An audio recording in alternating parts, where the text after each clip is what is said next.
It's been called the most precious liquid on Earth. And even in a Middle Eastern country like Israel, it's more precious than oil or water. It's blood, the fluid that makes life possible, delivering oxygen and nutrients to the body, fighting infection, and launching the process of healing. And thanks to blood transfusions, it's now one of the biggest factors in people surviving once fatal injuries. So few things are as important to a nation's health as blood for medical emergencies, whether they're caused by everyday accidents or the acts of war and terrorism that Israelis face.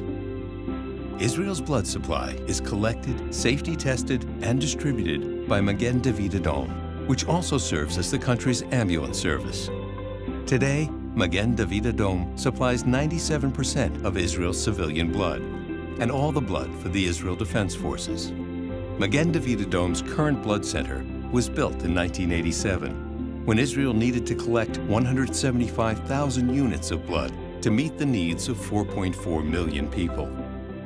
Just a few years later, however, the world order changed, reshaping the face of Israel. The Iron Curtain that prevented Jews from leaving the Soviet Union fell, enabling more than 1 million Russians to come to Israel, swelling the nation's population and stretching medical resources, including the blood supply. Today, Israel's population has surpassed 8.5 million people, and MDA needs to collect nearly 400,000 units of blood to meet demand, more than twice what it needed when the blood center was first built. By 2030, Israel's population is expected to reach 10 million, which will require more than 500,000 blood units.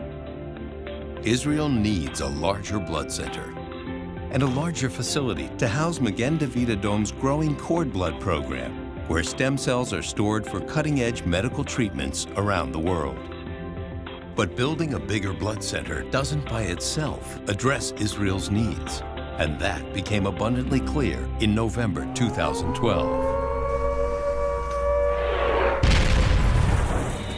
Israel's most belligerent enemies, Hezbollah in Lebanon and Hamas in the Gaza Strip, previously didn't have rockets sophisticated enough to reach Magen David Adom's blood center near Tel Aviv. But the Gaza rocket crisis of 2012 and the second war with Hamas in 2014 were game changers.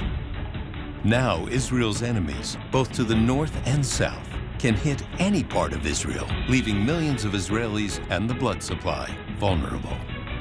That's why Magen David Adom's new Marcus Blood Center will not only have a larger processing capacity, it will be secure from attack, reinforced, with its most crucial services, such as blood processing and storage, underground and out of harm's way.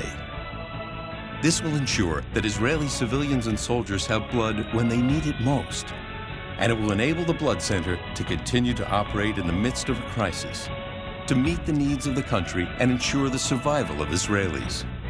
To make this new blood center a reality, it's up to us, all of us.